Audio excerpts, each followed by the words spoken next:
choisi Jésus pour guider ma vie. Mon bien-aimé Jésus, il est à moi.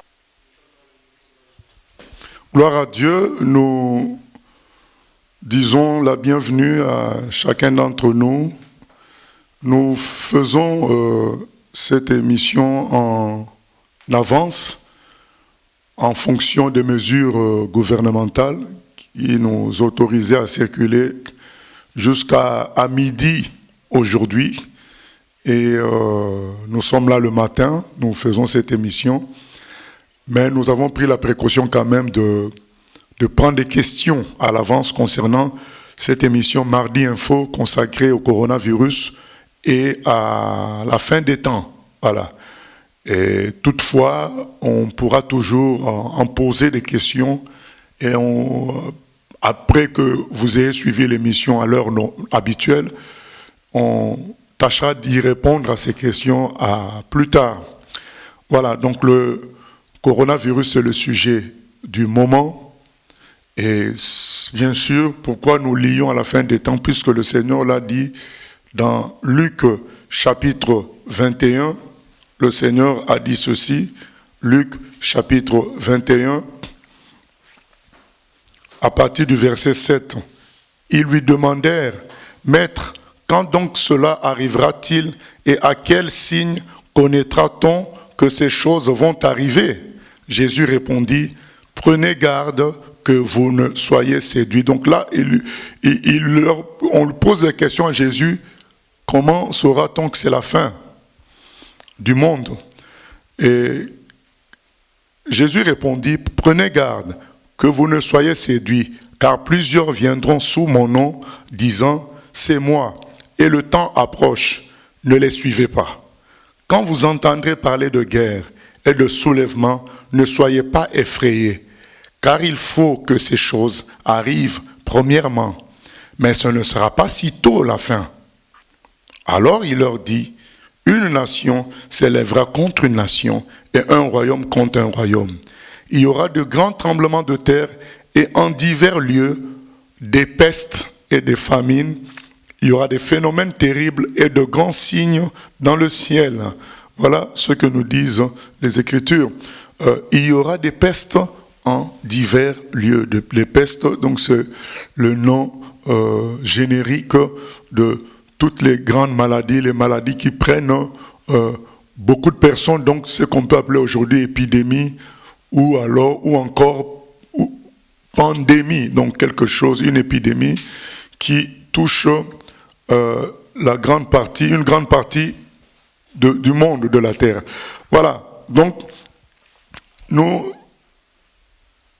commençons par parler du coronavirus d'une manière plus ou moins scientifique.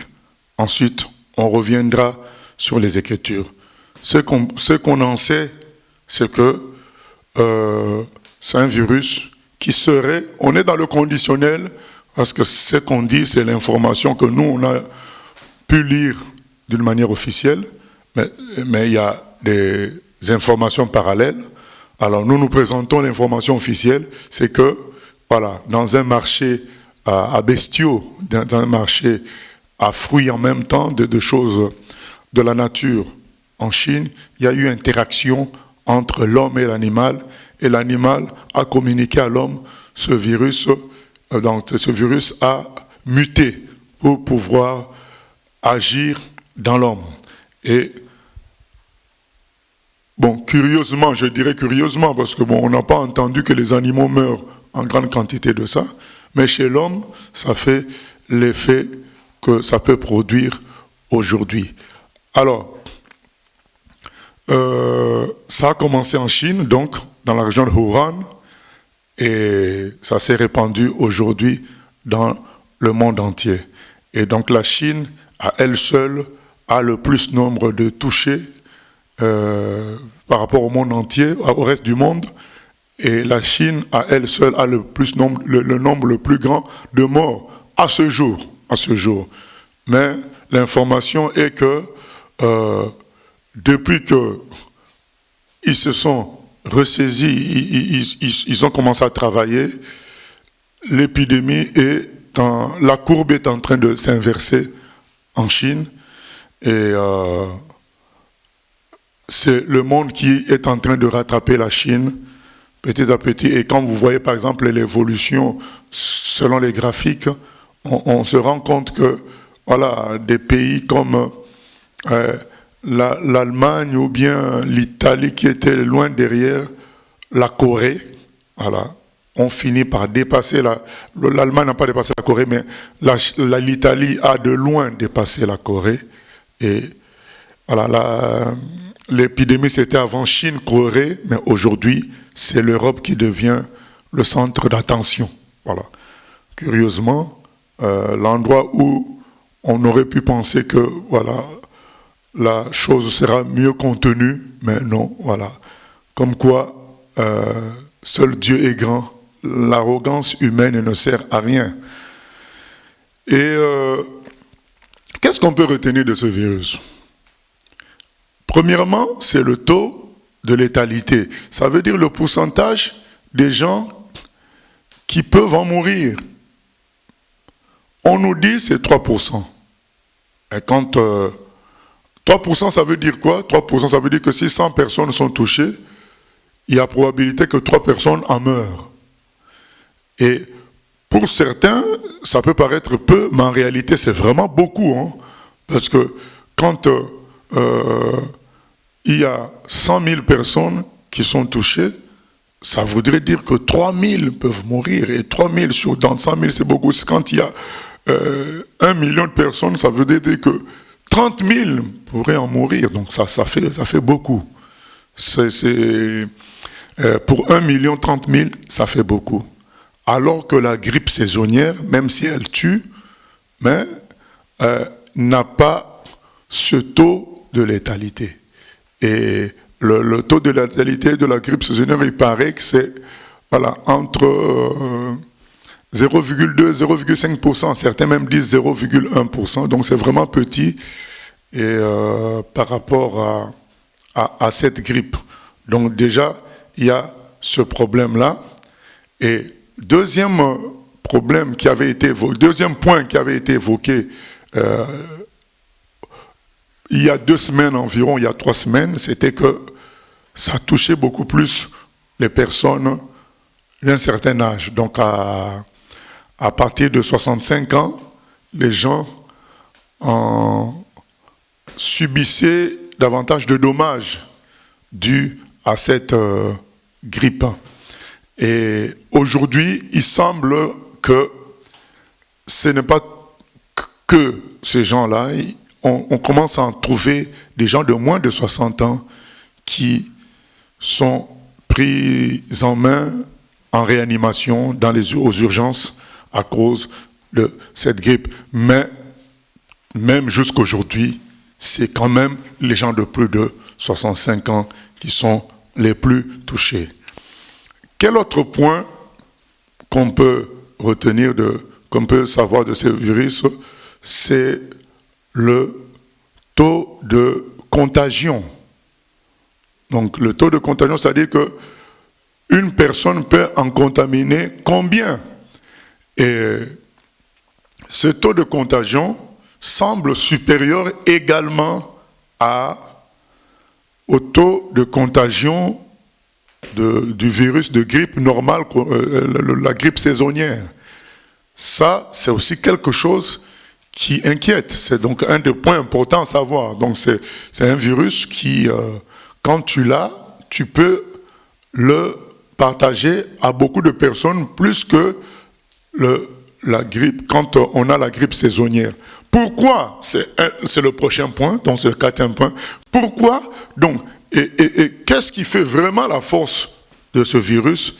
C'est le délai d'incubation ainsi que la capacité à contaminer pendant ce délai d'incubation. C'est quoi le délai d'incubation? C'est le temps que un virus prend pour devenir actif, donc produire des symptômes de la maladie dans la personne. Et ce délai-là est de 14 jours. C'est beaucoup. Surtout que il nous est dit que pendant ce délai, la personne peut contaminer. Parce qu'il y a des virus qui, lorsqu'on les a, il paraît Ebola, on ne contamine que quand on devient soi-même malade. Vraiment, donc les symptômes commencent à se manifester, c'est là qu'on peut contaminer. Mais quand on le contracte, on n'est pas encore contaminant. Voilà. Vous voyez que même si Ebola est beaucoup plus mortel, même si le SRAS, donc le virus qu'il y a eu dans les années 2003, était beaucoup plus fulgurant dans son action, c'est des virus qui avaient des délais d'incubation de 2 jours à 3 jours. Et ça fait que les gens qui contractent le virus tombent rapidement malades et donc peuvent être isolés aussi rapidement des autres.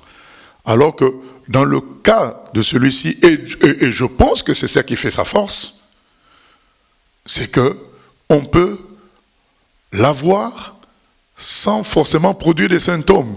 Ce qui fait qu'on continue à mener une vie normale.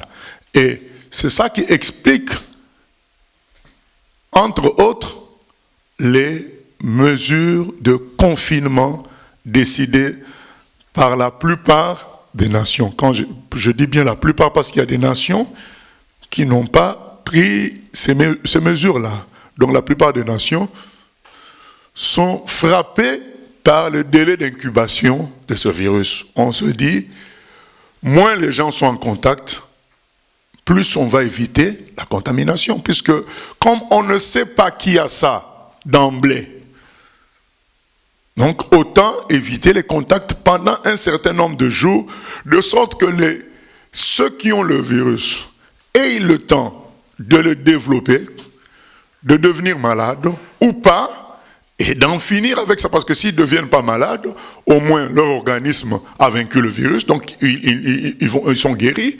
Et s'ils deviennent malades, ben, on les soigne, et jusqu'à ce que, voilà, tous ceux qui sont cachés ainsi sortent par le délai d'incubation.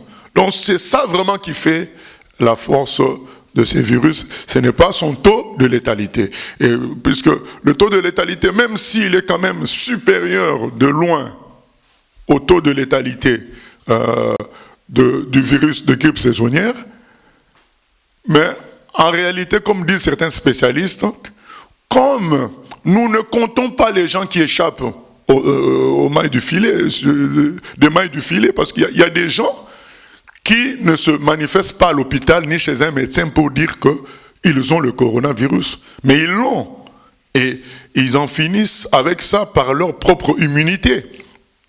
Et donc tous ces gens-là ne sont pas comptés. Donc ce qui fait que ça diminue quand même le taux de létalité. Donc ce qu'on dit à 3% peut se ramener même parfois à 2% ou à 1%, puisque finalement, il y a plein de gens qui l'ont contracté, mais parce qu'ils n'ont pas été sévèrement malades, on ne les a pas connus. Parce qu'on n'a pas non plus un système dans les nations occidentales de dépistage systématique que, par exemple, les Coréens ont. Les Coréens peuvent faire un décompte beaucoup plus sérieux parce qu'ils font 20 000 dépistages par jour, il paraît. Voilà, nous sommes toujours dans il paraît parce que ce n'est pas nous qui faisons ces choses-là. Donc, on voit bien que, bon, si et d'ailleurs, quand on prend justement, on prend les Coréens, on se rend compte que le pourcentage de 3% n'est pas atteint chez les Coréens, parce qu'ils ont quelque part le vrai décompte. Voilà. Mais, donc, tout ça c'est pour dire quoi? Que le taux de létalité n'est pas vraiment la vraie force de ce virus, mais c'est plutôt le délai d'incubation. C'est ça qui est mortel dans cette affaire, parce que on peut contaminer pendant ce temps-là, et tout en ne produisant pas les symptômes, donc on peut passer inaperçu et agir, en quelque sorte involontairement. Voilà.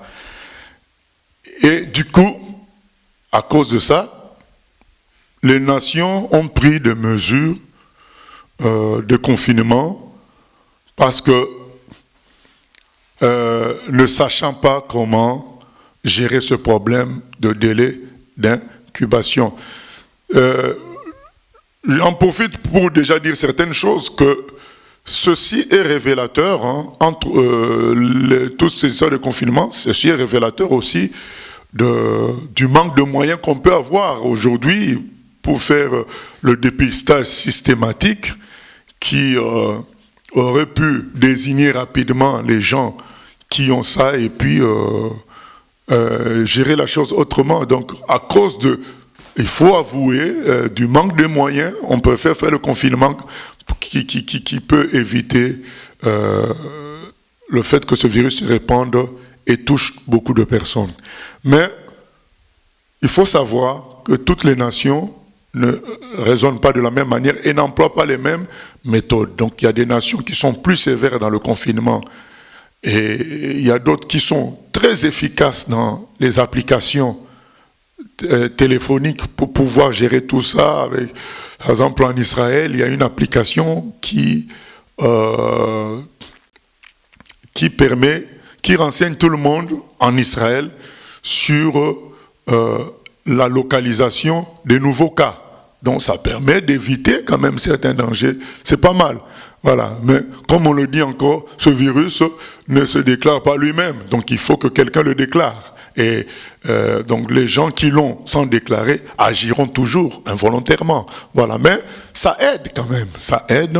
Et la Corée du Nord, c'est la championne. La Corée du Sud, c'est la championne de ces applications. Elle a mis les applications, dépistage systématique, voilà, tout ça, ce qui fait que on peut remarquer que ça a eu une baisse phénoménale de contagion en Corée du Sud, baisse phénoménale de manifestation de cette maladie-là, parce que le pays a démontré qu'il avait les moyens de combattre cela. Et on voit que quand la Chine a pris conscience aussi de tout ça, eh ben, alors qu'il y avait une grande quantité de contaminés, alors que vous savez que la Chine est très grande. Il y a même une région où il y a 120 millions de personnes dans un petit espace. Et donc c'est quelque chose qui démontre aussi les moyens des nations. Voilà. Et on se rend compte qu'aujourd'hui, ben, c'est l'Europe qui est en difficulté sérieuse parmi les nations. Donc ça peut appeler à réfléchir sur les vrais moyens de l'Europe. Voilà. Voilà le côté plus ou moins scientifique, hein, qu'on pouvait exposer, que chacun sache voilà, à quoi s'en tenir. Donc ce qui fait que ça induit plus, puisqu'on n'a pas encore trouvé des médicaments clairs contre ce virus, puisque, comme je vous l'ai dit, il y a ce problème de délai d'incubation, ça induit beaucoup plus à des mesures barrières. Donc, comment faire pour ne pas attraper le virus? Régulièrement se laver les mains, éviter de dire bonjour avec les mains ou en s'embrassant, puisque le virus se contracte par les postillons, d'une certaine manière, ces postillons-là vont avec l'air. Donc on peut, sans dire que le virus se contamine par l'air, parce qu'on ne veut pas prendre la place des spécialistes, mais on peut le dire d'une certaine manière, puisque ces postillons peuvent être suspendus dans l'air, et ce qui fait que quand les gens, ce qui s'est passé entre autres dans une église, c'est que quand vous êtes nombreux dans un endroit où il y a ces choses-là suspendues dans l'air pendant longtemps, on finit quand même par être contaminé. Voilà, donc c'est les mesures barrières qui sont les plus recommandées, puisqu'il n'y a pas de médicaments clairs et nets. Voilà, non, se laver les mains, éviter de se dire bonjour à la main, éviter des embrassades et éviter de se retrouver confiné dans un lieu restreint. Voilà, donc c'est ça que les mesures naturelles. Maintenant, il y a des mesures gouvernementales, voilà, qui interdisent aujourd'hui dans notre pays, la France, et dans certains pays, le fait que les gens se rencontrent. Voilà. pour éviter la contamination. Donc ça révèle le côté, voilà, manque de moyens. Donc on n'a pas encore de médicaments, on n'a pas encore de vaccins. Donc on lutte avec les moyens du bord. Voilà, donc maintenant ça c'est la partie, voilà, information qu'on pouvait donner. Maintenant, nous revenons sur la Bible. Le Seigneur, nous avons vu, il a dit que ce sont des choses qui arriveront. Et quand on lit aussi l'Ancien Testament, on se rend compte que déjà en Égypte, et puis par la suite avec les rois de Juda, on se rend compte, par exemple, l'exemple de David, où Dieu lui avait demandé de choisir entre 3 mauvaises choses, la famine, justement une peste, ou bien perdre face à un ennemi. Et David avait choisi la peste, je crois, et, parce qu'il ne voulait surtout pas perdre face à un ennemi. Et on se rend compte que souvent, ces épidémies sont des jugements de Dieu. Ce sont des jugements de Dieu. Est-ce que c'est Dieu qui les provoque? Non. Dieu s'en sert. Donc ça peut être des humains qui sont, par leur manipulation, guerrières, parce qu'il faut savoir que les armes biologiques, ça existe. Et donc ça peut être, cette affaire peut venir d'une fuite d'armes biologiques, mais Dieu s'en sert pour ses buts à lui, c'est des jugements sur les nations. Les jugements, c'est quand Dieu frappe quelqu'un pour montrer que c'est lui qui est Dieu, l'homme est petit. C'est ça les jugements. Donc les épidémies contribuent à cela puisque Dieu montre par là que l'homme n'est rien. Regardez comment les nations sont à genoux devant un virus qui mesure environ quelques centaines de nanomètres. Donc c'est vraiment petit, quoi. Mais les nations sont à genoux. Ils sont à genoux, elles sont à genoux, et ça c'est le jugement. Dieu montre qu'il est Dieu. Il montre qu'il est Dieu. Et les hommes sont petits. C'est ce qu'on peut comprendre. Nous sommes dans un temps de jugement. Dieu juge les nations, il juge les gens, et il nous juge, nous tous, chacun à son niveau. Chacun doit prendre le message de Dieu à travers ceci. Voilà, c'est important de saisir ça. Mais, toutefois, il y a un élément très important que le Seigneur nous donne au verset 8, 9. Quand vous entendrez parler de guerre et de soulèvement, ne soyez pas effrayés, car il faut que ces choses arrivent premièrement, mais ce ne sera pas sitôt la fin. Donc, c'est là qu'après, au verset 11, dit, il y aura même des pestes dans divers lieux. Donc, il y a le terme ne pas être effrayé. Le chrétien ne doit pas être effrayé par ça. Ça ne veut pas dire qu'il doit négliger, mais il ne doit pas être effrayé. Au contraire, c'est le moment du retour à Dieu. Dieu est pour nous un refuge, un abri, un soutien qui ne manque jamais au temps de la détresse. C'est le psaume 46. Donc sachez-le déjà à l'avance, on va clôturer en lisant le psaume 46 et le psaume 91. Donc Dieu est pour nous un abri, un refuge. Donc le chrétien n'a pas à être effrayé par ce qui se passe parce que son sort à lui est scellé par le Seigneur. Un sort glorieux. Ça ne veut pas dire qu'il ne va pas souffrir, mais il est dans la gloire de Dieu malgré les souffrances. Voilà ce qu'on peut dire à chacun d'entre nous, c'est que nous sommes dans des temps de jugement, mais ne soyons pas effrayés. Revenons à Dieu. Humilions-nous. Qui que tu sois, moi le premier. Que chacun de nous regarde à sa vie chrétienne, à sa vie, pour dire, suis-je en train de suivre Dieu à 100%? Est-ce que j'ai confié ma vie vraiment à Dieu? Chacun doit faire ce travail. Quand les jugements tombent, c'est pour que l'homme s'humilie et soit sauvé. Tant que, bien aimé, la fin du monde n'est pas encore arrivée, les jugements, parce qu'il y a un grand jugement qui arrive, les jugements intermédiaires sont des jugements de grâce. C'est le jugement final qui ne sera pas un jugement de grâce, ça sera un jugement de colère. Mais les jugements intermédiaires demeurent des jugements de grâce parce qu'ils sont là pour rappeler aux vivants, à ceux qui échappent à ces jugements, pour leur rappeler qu'on doit s'humilier. Et nous voyons ça dans Luc chapitre 13. Je vais clôturer avec ça, puisque comme on a notre sœur Mylène qui va être la porte-parole de gens qui ont posé des questions, donc je préfère que d'autres enseignements sortent par les questions qui seront posées. Et dans Luc chapitre 13, il est écrit: en ce même temps, quelques personnes qui se trouvaient là racontaient à Jésus ce qui était arrivé à des Galiléens dont Pilate avait mêlé le sang avec celui de leur sacrifice.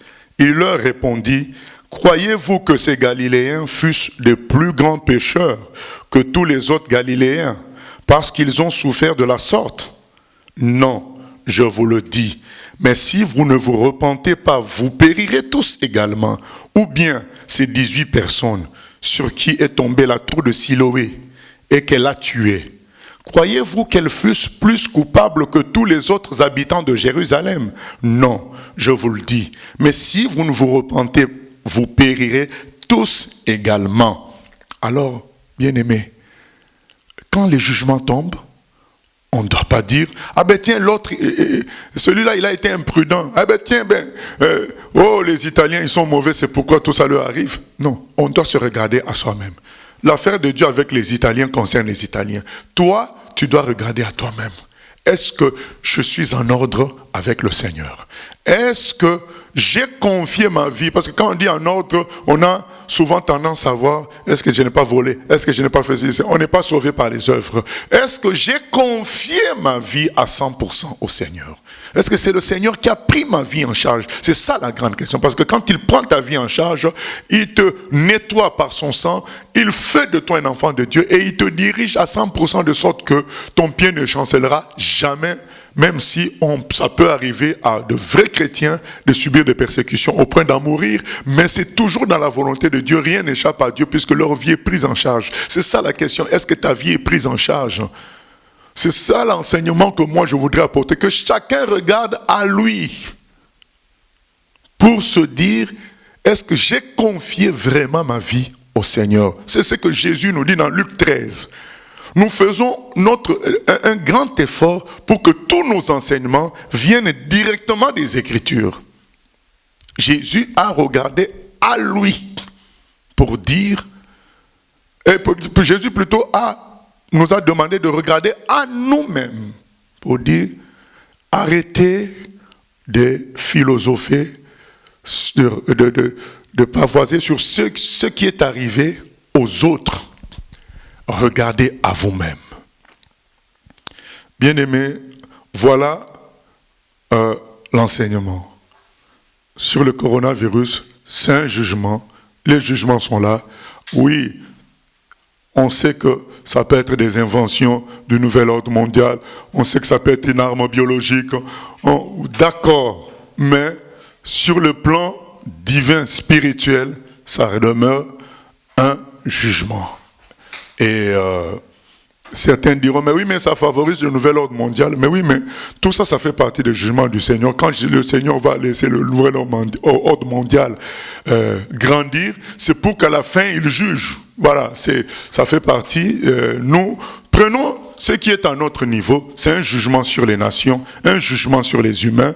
Maintenant, les hommes doivent s'humilier. Moi, le premier, nous, le premier, nous devons nous humilier pour dire: est-ce que j'ai laissé ma vie à 100% entre les mains de Dieu, le Dieu qui m'a créé?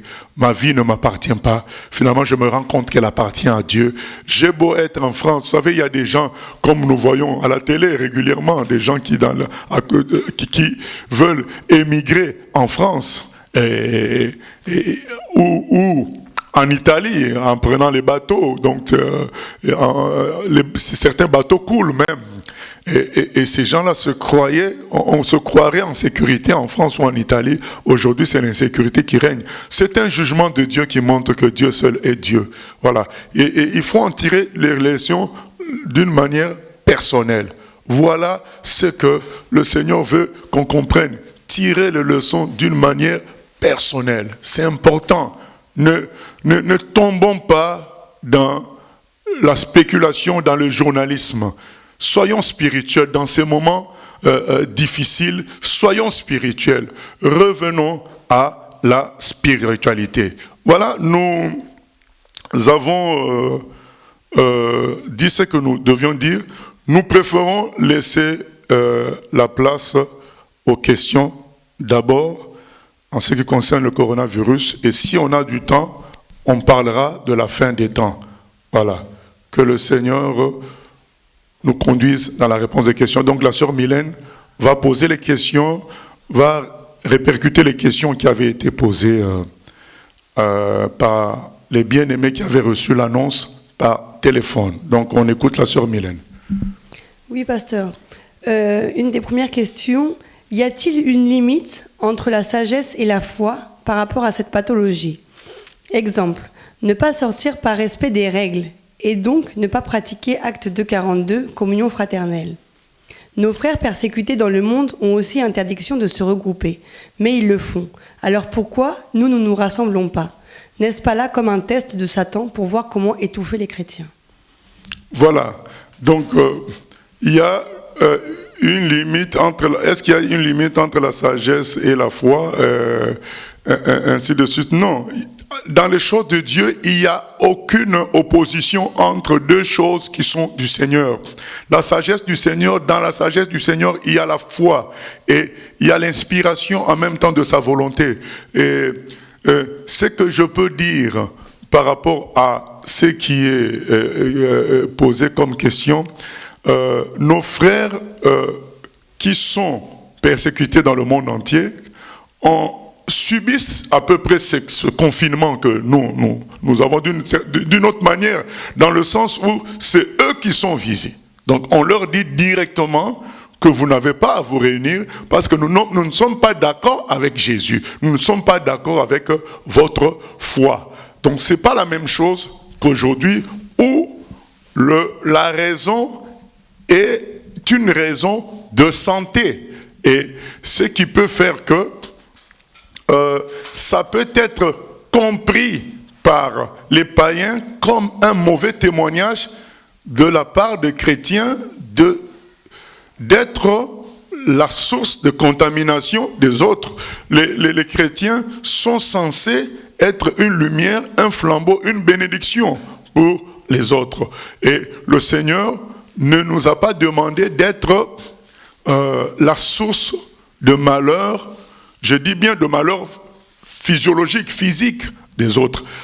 Même si on est quand même parfois une source de souffrance pour eux, parce que lorsqu'on leur parle de Dieu, ça fait mal, mais pas une source de malheur physique. Donc les raisons ne sont pas les mêmes. Donc si aujourd'hui on nous disait qu'on ne se réunisse pas parce que notre foi est interdite, ben on va se réunir quand même. Mais là, la raison, c'est la raison liée à la maladie. Et nous ne voulons pas créer un mauvais témoignage. Donc, être une occasion de chute. Toutefois, nous ne devons pas négliger Acte 242. C'est pourquoi nous avons pris avant. Donc, on nous avait dit pas moins de 100 personnes. Donc, on a continué. Pas plus de 100 personnes. On a continué à se réunir. Mais lorsque on dit que même toute réunion, toute forme de réunion, toute forme de rassemblement, c'est interdit pour des raisons de contamination, S'entêter dans ce sens, ça donnera le message de vous voulez contaminer tout le monde. Et d'ailleurs, malheureusement, on a un exemple dont ils se servent jusqu'aujourd'hui pour dire telle église dans telle région, à cause d'elle, la France, son nombre de cas a été démultiplié. Voilà, donc a été multiplié. Donc c'est, pour moi, c'est une raison de témoignage. Ce n'est pas, je le dis bien, une raison de respect aveugle à l'autorité, mais c'est une raison de témoignage, même si on doit être soumis aux autorités, mais justement, nous devons voir dans cette soumission-là la volonté de Dieu. Et la volonté de Dieu, c'est que nous ayons un bon témoignage. Et c'est dans ce sens-là qu'on est soumis aux autorités, dans ce cas-ci, tout en assurant que Acte 2:42 continue. Dans les maisons, dans les familles, que les gens continuent à prier le Seigneur, que la lampe reste allumée, parce que nous ne voulons pas non plus oublier Daniel. Daniel qui avait reçu interdiction de prier, mais qui a prié parce qu'il a considéré que c'était important de prier de cette manière-là. Parce que les gens disent, mais oui, mais on peut changer de manière de prier, mais non. On doit rester dans les manières que la Bible nous donne. Donc, et cette manière-là, c'est que les frères et sœurs prient ensemble. Maintenant, quand il y a ce genre de problème, nous voyons bien que ce n'est pas notre Dieu qui est visé clairement, ce n'est pas notre foi qui est visée clairement, c'est une question de santé publique. Donc nous ne voulons pas être dans une position de mauvais témoignage, ce qui va freiner l'évangile. Nous ne voulons pas donner des raisons aux païens de rejeter l'évangile. C'est ça pour moi la raison qui peut amener les chrétiens à ne pas se réunir comme avant, mais tout en continuant à se réunir avec les moyens du bord, c'est-à-dire par famille. Voilà. Dans Apocalypse 7, on parle des 7 coupes de la colère de Dieu. Peut-on déduire que cette pandémie fait partie de ces coupes ou non? Dans le livre d'Apocalypse, on parle des coupes. Et ce sont des choses, bon, quand on arrivera dans le livre d'Apocalypse, on en parlera. Mais ce ne sont pas forcément... le livre d'Apocalypse nous parle des jugements et même des églises, mais les vraies réalités de ce que décrit l'Apocalypse auront lieu dans un temps, comme Jésus a dit, pas sitôt, mais dans un temps proche, d'une manière claire, de sorte qu'on n'aura même pas à en débattre, ça sera évident. Mais, toutefois, on peut vivre les avant-goûts de ces couples-là, et ça, c'est un avant-goût de cela.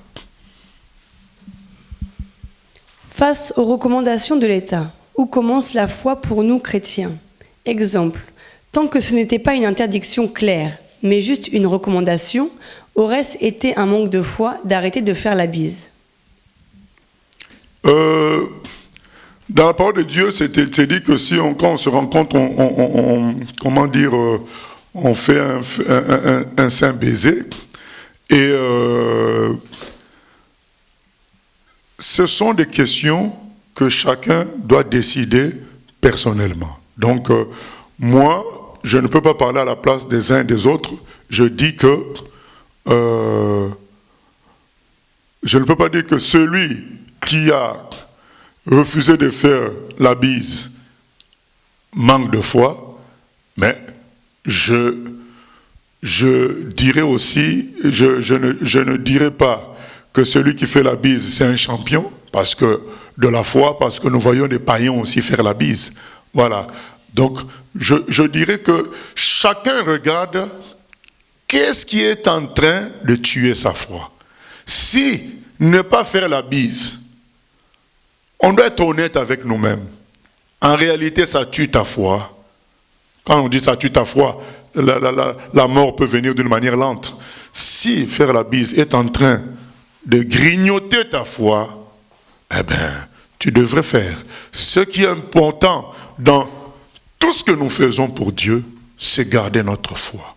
Vous savez, quand le jeune Américain est parti et évangéliser les îles Andaman, vous savez, les îles indiennes où il n'y a personne qui y va, parce qu'il y a des tribus qui n'ont jamais été au contact de ce qu'on appelle la civilisation, qui y sont, et le gouvernement indien a décidé de les laisser tranquilles. Donc du coup, à chaque fois que quelqu'un d'autre met pied sur cette île, on le tue par ces tribus-là. Alors quand ce jeune Américain est parti prêcher, tout le monde a dit, mais c'est de la folie, il savait qu'il allait être tué, ainsi de suite. Ah non, pour cet Américain, c'était vital pour sa foi d'aller là-bas. Peut-être pour moi, non, mais pour lui, c'était vital. Donc, si pour un chrétien, c'est vital pour sa foi de faire la bise, qu'il fasse la bise. Si voilà, donc chacun juge en fonction de ce qui bâtit sa foi ou grignote sa foi. D'où vient ce virus? Fait-il partie du plan du nouvel ordre?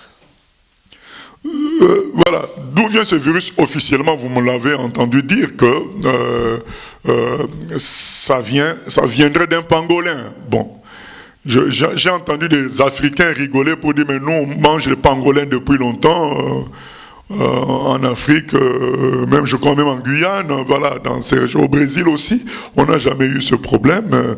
Et voilà, et le pangolin aurait transmis à l'homme, ainsi de suite. Alors, ça, c'est la version officielle. Après, il y a des versions officieuses qui parlent de manipulation dans les laboratoires. Et puisqu'il faut qu'on soit honnête, on peut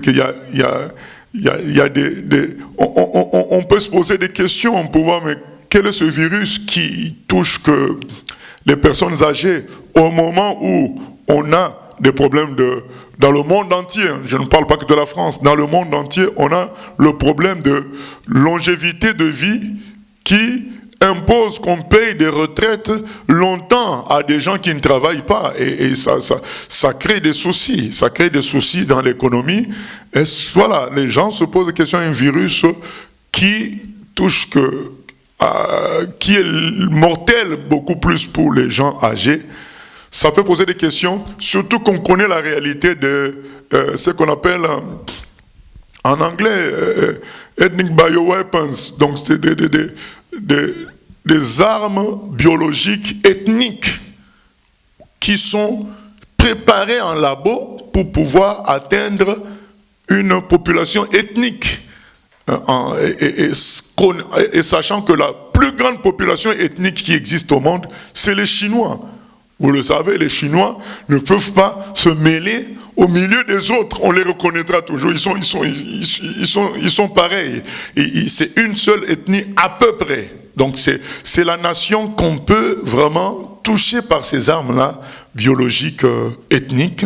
Voilà. Avec tout ça, avec le fait que la CIA avait déjà prédit ce que nous sommes en train de vivre. Allez sur Internet, vous allez voir ce livre-là d'Alexandre, j'ai oublié son nom, un livre rouge avec les descriptions de tout ce qu'on vit, qu'il risque d'avoir un virus qui va agir de telle manière, sauf la notion des personnes âgées. Mais pour le reste, c'est à peu près ça, jusqu'à dire que ça viendra de Chine. Jusqu'à dire que ça viendra de la relation homme-animal. Donc tout ça est dit. Tout ça est dit dans ce livre, qui est un livre de 2009 à peu près. Et Bill Gates, dans un discours de 2015, le dit aussi sans donner les mêmes détails que le livre, mais il dit que le plus grand danger d'aujourd'hui, c'est une pandémie. Mais comment il peut savoir ça, que c'est une pandémie, le plus grand danger d'aujourd'hui, alors que voilà, il y a quand même beaucoup plus de nations qui ont la bombe atomique. Voilà, ce sont des choses qui appellent à réfléchir sur l'origine de ce virus qui ne serait peut-être pas animal. Voilà. Comment expliquer que des chrétiens aussi meurent de ce virus? Donc par rapport à cette question, il y a également donc, le psaume 91. Car c'est lui qui te délivre du filet de l'oiseleur, de la peste et de ses ravages. Tu ne craindras ni la peste qui marche dans les ténèbres, ni la contagion qui frappe en plein midi. Comment comprendre ces versets si l'on considère le fait que des serviteurs soient touchés? Voilà, comment comprendre ce verset si on considère que les serviteurs soient aussi touchés? Alors, ce n'est pas la première fois que des chrétiens tombent malades. On a vu Élisée qui est mort de maladie. On a vu Paul qui a laissé Trophime malade à Milet. Donc, c'est pas la première fois que des chrétiens tombent malades. Donc, les chrétiens peuvent tomber malades. Maintenant, le psaume 91 nous dit ceci, c'est que nous n'avons pas à avoir peur de la maladie. La maladie n'est pas au-dessus de nous. C'est Dieu qui est au-dessus. C'est ce que le psaume 91 veut nous dire. D'une manière générale, nous en serons préservés. D'ailleurs, c'est pourquoi le Seigneur a dit, à mon nom, vous imposerez les mains aux malades, ils seront guéris. C'est pourquoi le Seigneur aussi nous recommande à travers l'apôtre Jacques, si quelqu'un est malade, il va voir les anciens prient pour lui. Oui, donc la maladie n'a pas le dessus sur les enfants de Dieu, mais ça n'exclut pas que les enfants de Dieu soient touchés aussi par la maladie, et comme des serviteurs de Dieu peuvent en mourir. Voilà, mais à chacun d'analyser la maladie quand ça l'a atteint. Bon, c'est quel objectif du Seigneur, ou quelle faute le Seigneur est en train de juger, ou bien quel enseignement le Seigneur veut apporter. Mais on ne peut pas exclure que le chrétien tombe malade. Quelle réaction avoir en tant que chrétien face à la colère des gens contre Dieu qui devient palpable en cette fin des temps et se reporte sur nous? Voilà, quelle réaction avoir? Mais toujours la même réaction, l'amour et la foi, la détermination. Bien aimé, autant eux ils sont déterminés à rejeter Dieu, nous devons être déterminés à aimer Dieu et à vivre pour lui. Ça, c'est l'attitude du chrétien. Mais qu'est-ce qui peut nous fortifier? C'est que tout ce que nous vivons est dans les Écritures. Dans Apocalypse 16, il est dit, donc on avait envoyé ça en pensée du jour récemment, c'est dit que malgré le feu, la chaleur que Dieu va envoyer, qui va brûler les gens vont blasphémer. Ils ne vont pas se repentir. C'est pour nous dire qu'il y a une espèce de gens sur cette terre qui ne veut pas de Dieu fondamentalement, radicalement, des fils de perdition. Et ces gens-là, qui est la plage de la Thaïlande, qui est l'autosuffisance alimentaire, qui est les guerres, qui est la beauté du soleil, qui est tout ça, ils seront toujours contre Dieu. Mais nous devons nous laisser utiliser par Dieu pour manifester l'amour de Dieu envers eux jusqu'au bout. Et aussi manifester la gloire de Dieu par notre détermination jusqu'au bout, à croire en Dieu, soit à vivre pour lui, soit à mourir pour lui. Est-ce l'ennemi qui veut créer cet événement pour introduire autre chose? Est-ce un jugement? Car cela est précurseur des moments encore plus difficiles. Je pense à la fin des temps. Cette double question m'est venue suite à l'écoute de l'étude de mardi dernier. Ce que j'ai retenu, c'est que parfois l'Éternel permet le malheur si nous sommes rebelles à sa voix. Le jugement, nous l'avons dit, c'est un jugement. Mais que chacun prenne l'enseignement qui lui concerne. Comme Jésus, nous avons utilisé le passage de Luc 13, où Jésus dit oui, la tour est tombée sur les gens à Siloé. Oui, il y a eu Pilate qui a tué des gens. Mais que chacun qui reste vivant réfléchisse, se repente et laisse Jésus diriger sa vie, se laisse sauver totalement par Jésus. Donc c'est un jugement, mais que chacun interprète en quoi Dieu le juge ainsi. Le jugement de Dieu sur sa vie, c'est pour toucher quoi qui n'est pas sous autorité de Dieu, que chacun analyse. Maintenant, que ça vienne de l'ennemi pour des objectifs quelconques, c'est aussi vrai. Mais nous, en tant que chrétiens, nous savons que Dieu est même au contrôle concernant les objectifs de l'ennemi. Donc quand l'ennemi fait quelque chose, c'est Dieu qui laisse faire parce que ça finira par contribuer à l'action divine. Voilà, c'est ce que nous devons retenir. Alors, toujours par rapport au jugement, Que penser du fait que des chrétiens qui font partie d'une méga church, où l'on voit toute une dynastie, grand-père, père et fils, être pasteurs de cette même méga church, être atteints du coronavirus? Est-ce un jugement du Seigneur, sachant qu'au sein de cette méga church, un pasteur diffère des sorties astrales? Cela est visible sur le net. Par ailleurs, un pasteur est décédé il y a 3 jours du coronavirus. Ce pasteur citait le Talmud afin d'éclairer ses passages bibliques et disait également que Billy Graham était un homme humble. Est-ce un jugement de Dieu? Alors, comme je l'ai dit précédemment, en utilisant Luc 13, Jésus nous appelle chacun à réfléchir sur son propre enseignement à lui. Même si on n'est pas d'accord sur certaines méthodes employées dans ces méga-churches, certaines façons de faire, on n'est pas d'accord avec certains enseignements. Voilà. Nous ne devons pas oublier que ces gens-là se présentaient sous le nom de chrétiens. Voilà, donc là, nous avons un exemple dans Philippiens où l'apôtre Paul dit qu'il y a des gens, alors que lui il est emprisonné, il y a des gens qui se moquent de lui, qui prêchent pour des objectifs qui ne sont pas de Dieu, mais il dit, mais je m'en réjouis quand même parce que c'est le nom du Seigneur, le nom de Jésus qui est prêché, voilà. Alors qu'il reconnaît bien que ces gens-là prêchent pour des objectifs qui ne sont pas ceux de Dieu. Mais il dit quand même, je m'en réjouis parce que le nom de Jésus est quand même cité. Et quand il y a le nom de Jésus qui est cité, Jésus peut faire quelque chose. Voilà. Et ces gens-là qui sont partis se réunir dans cette méga church, la plupart sont partis vraiment dans un esprit de chercher Dieu. Donc, nous, on ne peut que se réjouir de cela. On dit que c'est à cause de cette méga church que le virus s'est répandu en France, entre autres, ça a fait de Mulhouse et d'autres régions, voilà, des régions à virus.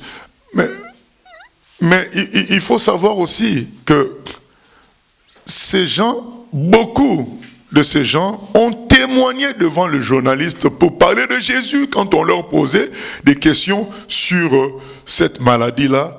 Ils ont parlé de Jésus, les gens ont entendu Jésus. Nous retenons que, comme le frère Paul, Jésus est quand même cité.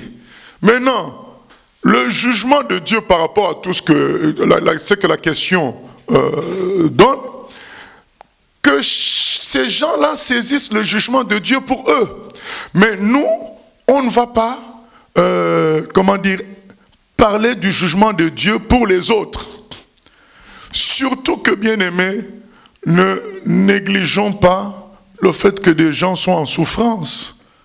Quand il y a des morts comme ça, parmi des chrétiens, il y a des maladies comme ça parmi des chrétiens, il y a des familles qui sont en souffrance. Nous, on ne va pas se présenter là, dire, ah ça y est, c'est bon, Dieu les a jugés. Non, on se garde de tout cela.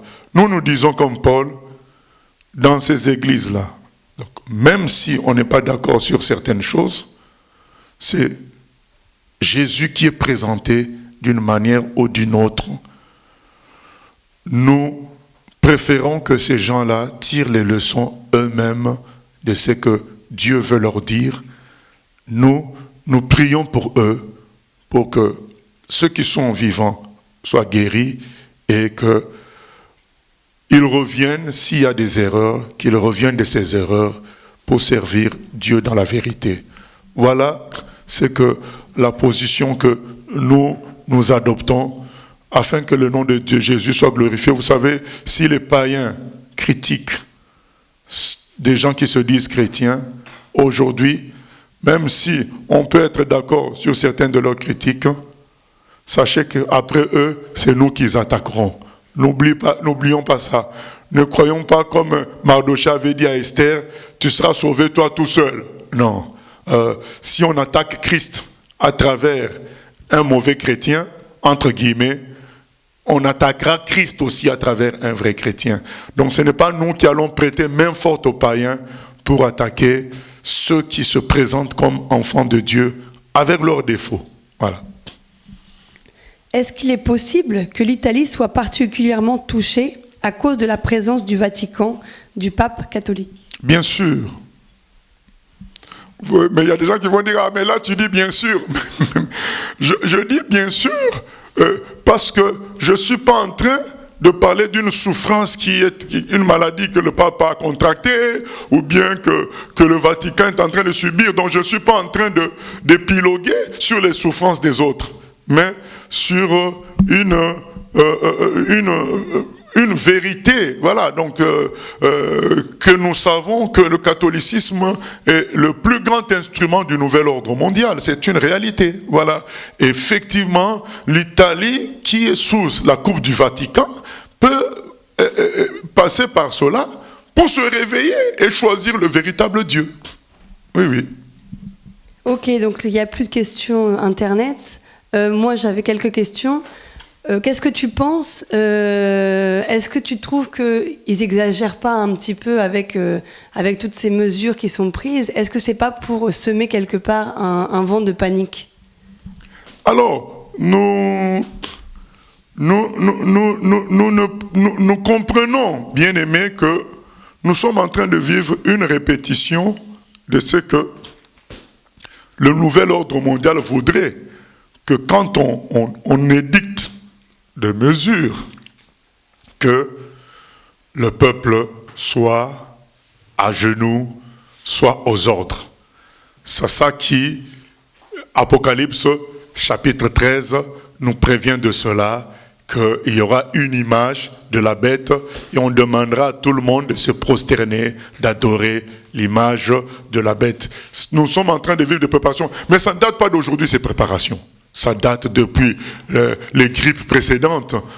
On se souvient de 2009, avec toute cette pression qu'il y avait à se faire vacciner, et les Français avaient résisté en masse, même les non-chrétiens, en masse, parce qu'ils avaient discerné en cela une préparation à être aux ordres. Maintenant, je sais que les bien-pensants d'aujourd'hui diront « Ah mais non, c'est des mesures sanitaires ». Mais n'empêche que c'est des mesures sanitaires qui ressemblent à des mesures... Vous savez, aujourd'hui, on cite la Chine comme exemple, alors que c'est une dictature. On dit « mais si on pouvait être une dictature ?» les gens obéiraient plus facilement et on serait protégés. Donc on est en train de toucher la fibre de la vie, de la santé, pour nous faire passer à des mesures dictatoriales. Je ne dis pas que les mesures d'aujourd'hui sont mauvaises, je dis tout simplement, oui, c'est une répétition. Voilà, le peuple doit être aux ordres. Et on a attaqué les Français qui étaient partis se promener, parce que ils n'ont pas respecté les consignes, ainsi de suite. Ils étaient une foule en train de, de se promener. Mais bien aimés,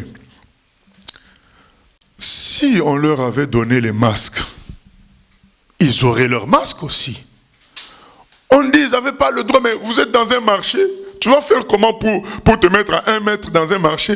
Parce que les Français qu'on a critiqués pendant ces 2 jours pour aboutir à ces mesures strictes, mais ces Français-là n'étaient pas hors la loi.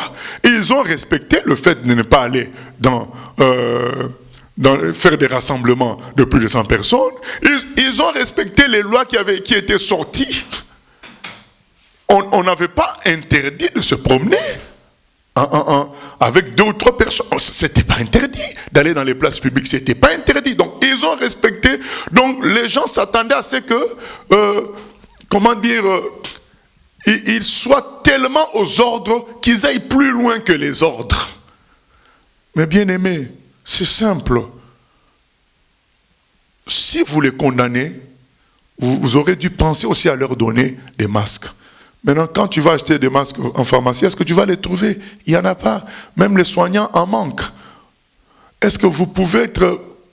est-ce qu'on peut être... J'ai suivi à la télé, il y a un médecin qui disait, mais un pays comme la France, qui s'apprête à donner des milliards, à injecter des milliards, donc même environ 300 milliards dans l'économie, est incapable de se bâtir rapidement des usines qui vont faire des masques, c'est-à-dire un morceau de tissu avec un élastique. C'est ce que le médecin disait. Nous sommes en train de parler pas d'une chaise, pas pas d'une voiture. Nous sommes en train de parler d'un morceau de tissu avec des élastiques. Et c'est ça qui manque en France. Réfléchissez. Ça pousse à réfléchir. C'est pas normal. Donnez les masques, il n'y en a pas. Et quand les gens se promènent, mais moi, je suis d'accord avec toi. Il y a des choses qui poussent à réfléchir. Et le fait qu'on commence à trop louer la Chine, louer une dictature, voilà, ça nous prépare au fait que vous, le peuple, vous devez renoncer à vos libertés. Voilà, en Chine, ça marche parce que les gens obéissent. Voilà. Est-ce qu'on est d'accord? On n'est pas d'accord que les gens obéissent? Non, on est d'accord, mais on n'est pas d'accord que les gens soient manipulés et obéissent aux ordres qui vont devenir dictatoriaux. Voilà, même dans l'armée, on dit qu'il ne faut pas obéir aux ordres visiblement mauvais. Même dans l'armée, il y a cet article-là. Donc, on n'obéit pas aux ordres visiblement mauvais. Donc, on ne veut pas que les humains deviennent de machines à se soumettre. Même la Bible dit « Soumettez-vous aux autorités », mais dans Romains 13, c'est écrit « Soumettez-vous aux autorités » parce qu'ils sont en train d'agir pour établir l'ordre de Dieu. Maintenant, lorsque ceux qui sont en train de faire n'établissent pas l'ordre de Dieu, ça outrepasse l'ordre de Dieu, ça devient de la possession de l'humain par l'humain, de l'exploitation de l'humain par l'humain. Là, ce n'est plus l'ordre de Dieu. Maintenant, nous, on peut être d'accord pour dire les mesures sont bonnes, mais attention, c'est vrai, il y a un parfum de préparation au nouvel ordre mondial, à ce que les gens soient aux ordres, à la moindre sirène qui va chanter, couchez-vous, on se couche, sortez, on sort. Donc, et c'est ce qui est décrit dans Apocalypse, chapitre 13.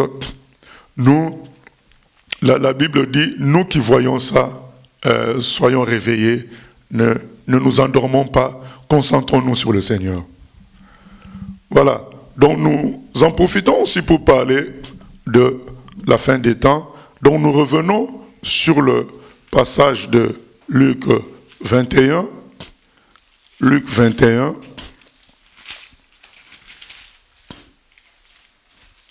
Luc 21 qui nous dit, qu'on a lu tout à l'heure, il était écrit au verset 5, comme quelques-uns parlaient des belles pierres et des offrandes qui faisaient l'ornement du temple, Jésus dit, les jours viendront où de ce que vous voyez, il ne restera pas pierre sur pierre qui ne soit renversée. Ils lui demandèrent, Maître, quand donc cela arrivera-t-il et à quel signe connaîtra-t-on que ces choses vont arriver? Jésus répondit, prenez garde que vous ne soyez séduits, car plusieurs viendront sous mon nom, disant, c'est moi et le temps approche. Ne les suivez pas. Ne le suivez pas. Bien-aimés, tous ceux qui vont vouloir utiliser les événements de la fin des temps pour dire « c'est moi la solution », il ne faut pas suivre. Quand vous entendrez parler de guerre et de soulèvement, ne soyez pas effrayés. Donc, tout chrétien qui respire la peur, l'effroi, a échoué. Il doit se ressaisir pour respirer la paix et la foi, la tranquillité. C'est ça que la parole de Dieu nous demande. Dans Ésaïe 35, c'est écrit, c'est dans la tranquillité et le repos que sera votre salut. C'est dans le calme et la confiance que sera votre force. Voilà. Donc faisons attention à ce qu'on nous vole la paix. Et même le Seigneur dit, mais ça ne sera pas sitôt la fin. Donc ça ne sera pas sitôt la fin. Donc oui, ces choses-là doivent nous réveiller, mais pas nous produire en nous une certaine agitation où on ne se contrôle plus par le Saint-Esprit. On n'est pas contrôlé par le Saint-Esprit, mais on est contrôlé par les peurs. Non. Alors, il leur dit, une nation s'élèvera contre une nation et un royaume contre un royaume. Il y aura de grands tremblements de terre et en divers lieux des pestes et des famines. Il y aura des phénomènes terribles et de grands signes dans le ciel. Mais avant tout cela, on mettra les mains sur vous et l'on vous persécutera.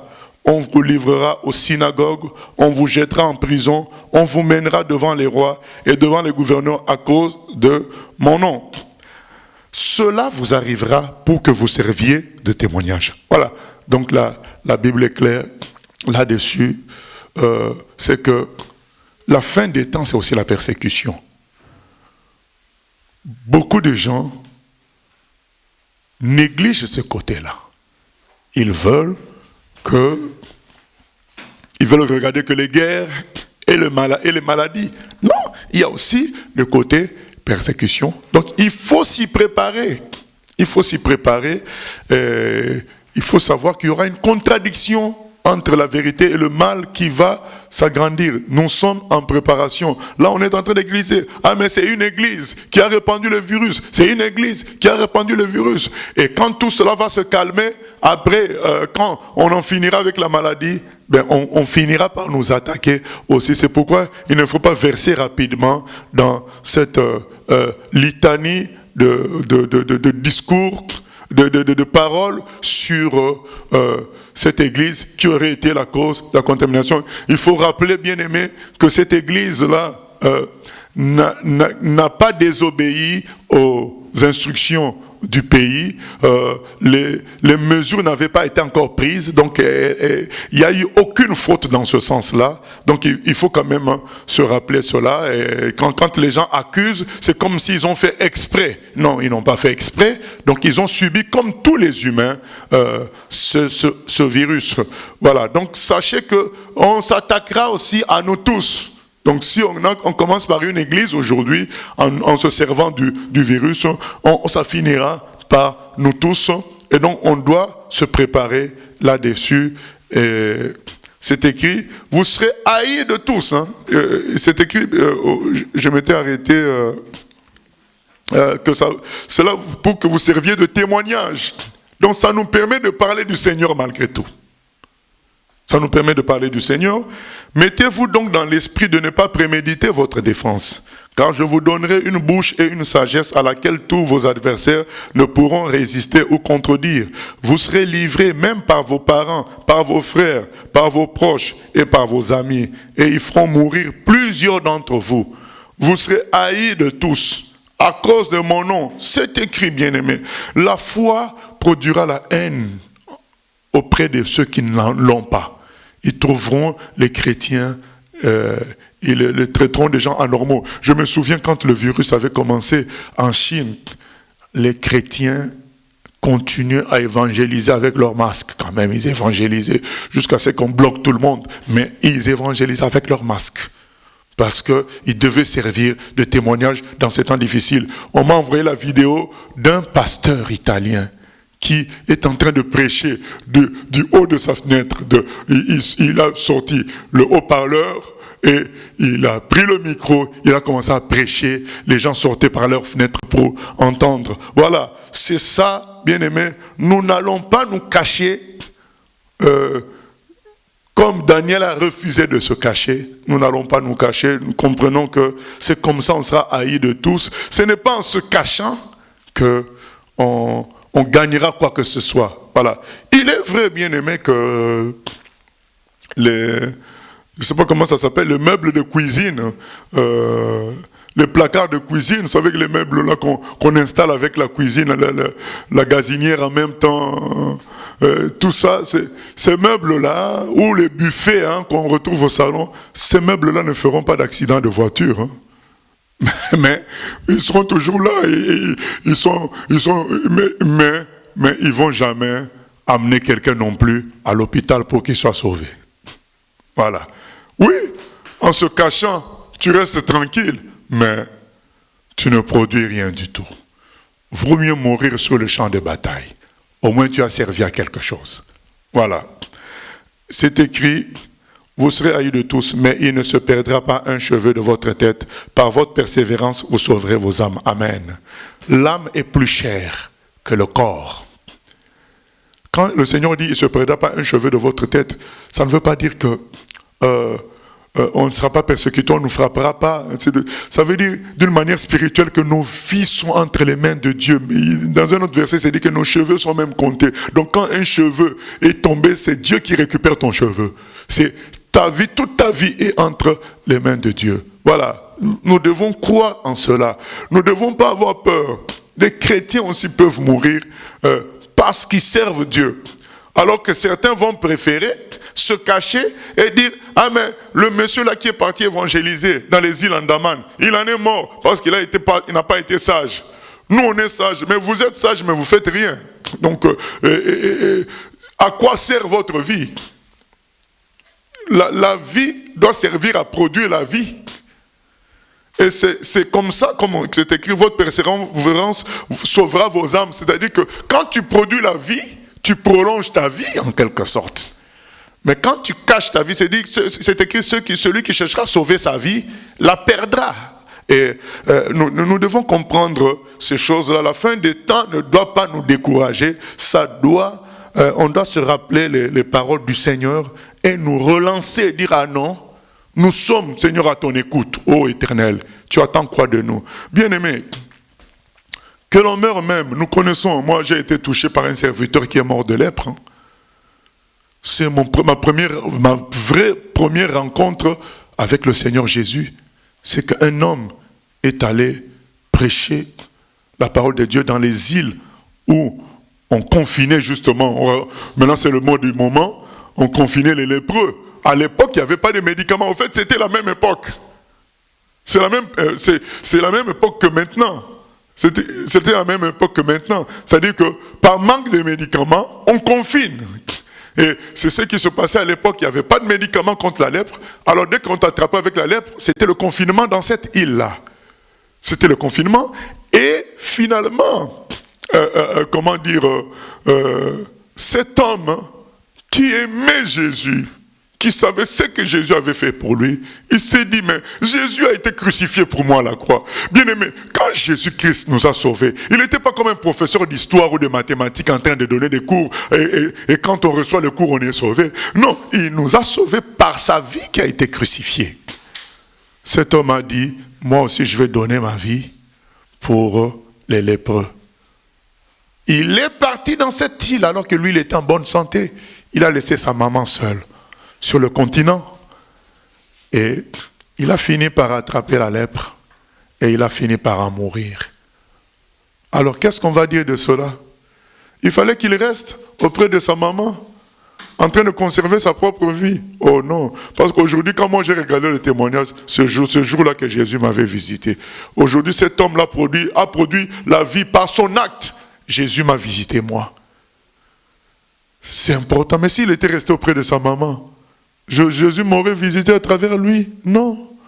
Bien-aimés, attention, que ces événements ne nous amènent pas à nous cacher dans nos terriers. Non. À être des meubles de cuisine. Non.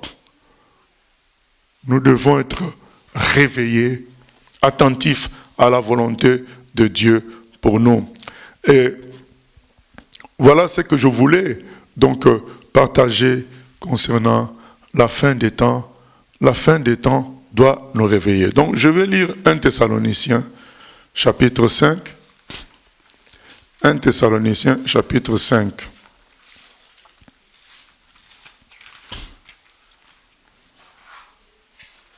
Parce que je vois des chrétiens à gauche, à droite, paniquer. Oh, le Seigneur dit, ne soyez pas effrayés. Oh, nouvel ordre mondial, oui. Ils n'ont qu'à faire leur nouvel ordre mondial. Nous avons Jésus, plus fort que tout cela. Et nous devons servir de témoignage avec les moyens du bord. Qu'on ne nous distrait pas à nous attaquer les uns les autres. Restons dans nos positions de vérité. Au passage, balayons, disons ce qui n'est pas bon que certains chrétiens font, sans entrer dans des combats personnels. Voilà. Nous Lisons dans 1 Thessaloniciens 5. Pour comprendre les temps que nous vivons, c'est écrit ceci. Pour ce qui est des temps et des moments, vous n'avez pas besoin, frères, qu'on vous en écrive. Car vous savez bien vous-même que le jour du Seigneur viendra comme un voleur dans la nuit. Quand les hommes diront paix et sûreté, alors une ruine soudaine les surprendra, comme les douleurs de l'enfantement surprennent la femme enceinte, et ils n'échapperont point. Tout ce que nous vivons aujourd'hui va conduire à quoi? À ce que les gens s'entendent pour produire la paix. La paix biologique, la paix des armes, parce qu'on finira par parler des armes dans la recherche de solutions pour l'humanité. Parce que les gens, on est toujours dans les hypothèses, les gens qui auraient créé cette arme biologique voient bien que ça peut se retourner contre eux-mêmes. Du coup, c'est une piste qu'ils vont chercher à abandonner. Peut-être qu'ils ont créé ces armes biologiques. On est toujours dans les hypothèses, comme on a des problèmes de retraite dans le monde entier, mais on se rend compte que ça peut toucher même les jeunes. Ça peut toucher même les politiciens qui veulent justement cette économie-là, mais ça peut les toucher aussi. Donc, cette piste-là sera abandonnée. On finira par dire, mais non, mais même les armes, ça peut toucher même nous qui les produisons. Donc, on va vouloir la paix. Tout ça, la panique est là pour ouvrir la porte à la recherche de paix. Et la Bible dit, quand ça arrivera à ce moment-là, une ruine soudaine viendra et n'échapperont point. Maintenant, qu'est-ce que la Bible nous recommande, à nous? Qu'est-ce qui est écrit? Verset 4. Mais vous, frères, vous n'êtes pas dans les ténèbres pour que ce jour vous surprenne comme un voleur. Nous, frères, sœurs, nous voyons tout ça s'organiser. Du coup, il nous est dit, verset 5, vous êtes tous des enfants de la lumière et des enfants du jour. Nous ne sommes point de la nuit, ni des ténèbres. Ne dormons donc point comme les autres, mais veillons et soyons sobres. Ne dormons pas spirituellement. Réveillons-nous pour la prière. Car ceux qui dorment, dorment la nuit. Et ceux qui s'enivrent, s'enivrent la nuit. Mais nous qui sommes du jour, soyons sobres, ayant revêtu la cuirasse de la foi et de l'amour, et ayant pour casque l'espérance du salut. Car Dieu ne nous a pas destinés à la colère, mais à l'acquisition du salut par notre Seigneur Jésus-Christ, qui est mort pour nous, afin que soit que nous veillions, soit que nous dormions, nous vivions ensemble avec lui. C'est pourquoi exhortez-vous réciproquement et édifiez-vous les uns les autres, comme en réalité vous le faites. Amen. Donc encourageons-nous à la bagarre, à la lutte, jusqu'à ce que le Seigneur nous récupère. Mais ne dormons pas, surtout pas, ne cherchons pas à préserver notre vie. Offrons-la au Seigneur. Que le Seigneur s'en serve pour sa gloire. Et nous clôturons avec les 2 psaumes prévus que j'avais déjà annoncés. Le psaume 46 d'abord. Non, je préfère le psaume 91 d'abord, ensuite le 46. Bien-aimé, le Seigneur nous parle tantôt d'une manière, tantôt d'une autre. Aujourd'hui, ces choses-là nous arrivent afin que nous revenions à la parole. Certains chrétiens ont peur de tomber malades. Ils se disent, mais on va se moquer de nous. Bien-aimés, on s'est moqué aussi de Jésus. Comme quoi, voilà, il est à la croix. Ésaïe 53 dit, on l'a considéré comme puni de Dieu. C'est bien aimé, c'est pas nouveau. On a considéré Jésus comme puni de Dieu, par rapport au malheur qui lui arrivait. On a considéré Paul par les autres chrétiens comme puni de Dieu par rapport au fait qu'il était emprisonné. Bien-aimés, soyons en éveil, soyons réveillés et laissons les gens discuter, mais nous avançons, travaillons pour le Seigneur. Voilà. Et nous lisons donc le psaume 91. Il est écrit ceci. Celui qui demeure sous l'abri du Très-Haut repose à l'ombre du Tout-Puissant. Je dis à l'Éternel, mon refuge et ma forteresse, mon Dieu en qui je me confie, car c'est lui qui te délivre du filet de l'oiseleur, de la peste et de ses ravages. Il te couvrira de ses plumes et tu trouveras un refuge sous ses ailes. Sa fidélité est un bouclier et une cuirasse. Tu ne craindras ni les terreurs de la nuit, ni la flèche qui vole de jour, ni la peste qui marche dans les ténèbres, ni la contagion qui frappe en plein midi. Que 1000 tombent à ton côté. Amen. Donc même si on n'a pas, il y a 50 000. Que 1000 tombent à ton côté et 10 000 à ta droite, tu ne seras pas atteint. On ne peut pas nous atteindre, on ne peut pas atteindre notre âme. Jésus dit, craignez plutôt, craignez celui qui peut atteindre l'âme. Le virus ne peut pas atteindre notre âme. Tu ne seras pas atteint. De tes yeux seulement, tu regarderas et tu verras la rétribution des méchants. Car tu es mon refuge, ô Éternel. Tu fais du Très-Haut ta retraite, aucun malheur ne t'arrivera. Aucun fléau n'approchera de ta tente, car il ordonnera à ses anges de te garder dans toutes tes voies.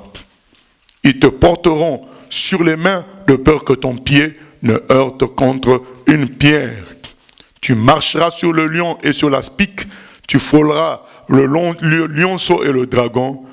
Puisqu'il m'aime, je le délivrerai. Ça, c'est Dieu qui dit. Je le protégerai puisqu'il connaît mon nom. Il m'invoquera et je lui répondrai. Je serai avec lui dans la détresse. Je le délivrerai et je le glorifierai. Je le rassasierai de longs jours et je lui ferai voir mon salut. Amen. Amen. Psaume 46. Le psaume 46, il est écrit ceci. Dieu est pour nous un refuge et un appui, un secours qui ne manque jamais dans la détresse. Mais c'est le moment. C'est le moment qu'on invoque le Seigneur, mais les gens paniquent. C'est le moment qu'on crie au Seigneur. Il est un secours quand on est dans la détresse. C'est le moment de crier pour notre pays, la France.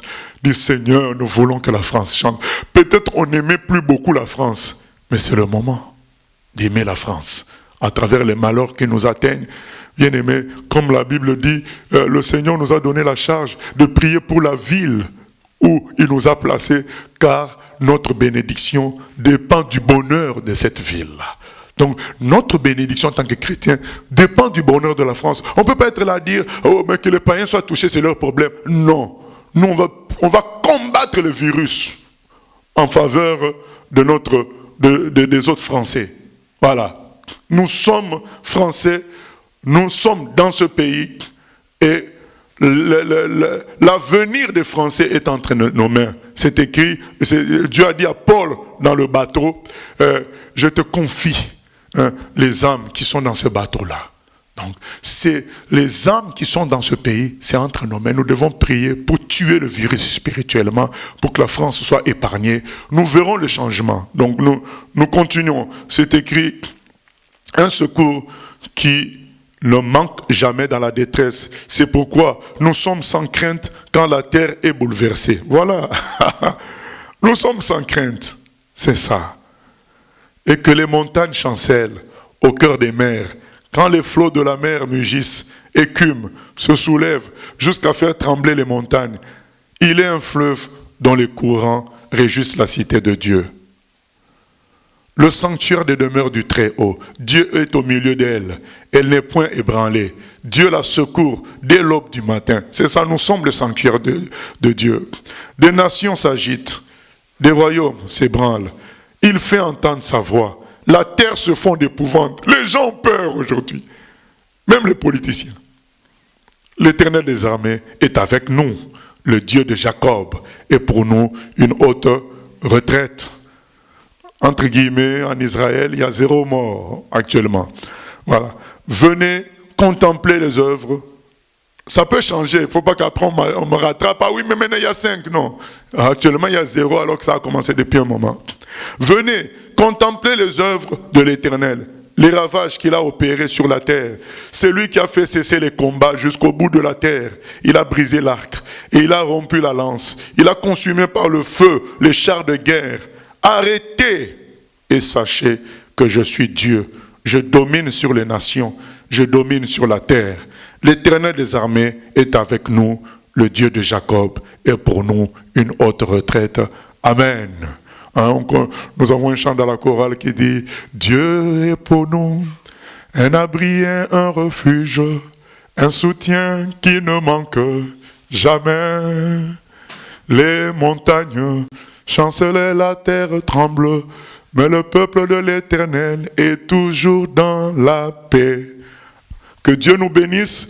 Frères et sœurs, réveillons-nous. La prière doit continuer. Pour le moment, bien sûr, dans les familles, mais au fur et à mesure, le Saint-Esprit nous conduira. C'est ce que nous devons faire pour que la lampe soit toujours allumée, que notre pays soit sauvé et que le monde entier connaisse la gloire, le salut de l'Éternel. Que c'est le moment où ce qui est écrit, c'est quand, c'est dans la faiblesse que la puissance de Dieu se manifeste. C'est le moment, bien aimé, que tous ces versets-là s'accomplissent dans nos vies. À Dieu seul la gloire, au nom de Jésus. Amen.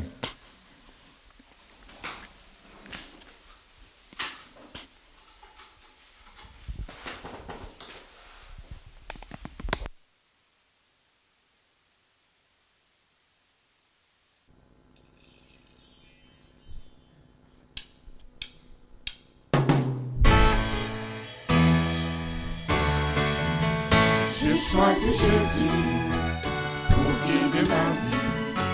Mon bien-aimé Jésus, il est à moi, je suis à lui. J'ai choisi Jésus pour guider ma vie. Mon bien-aimé Jésus, il est à moi.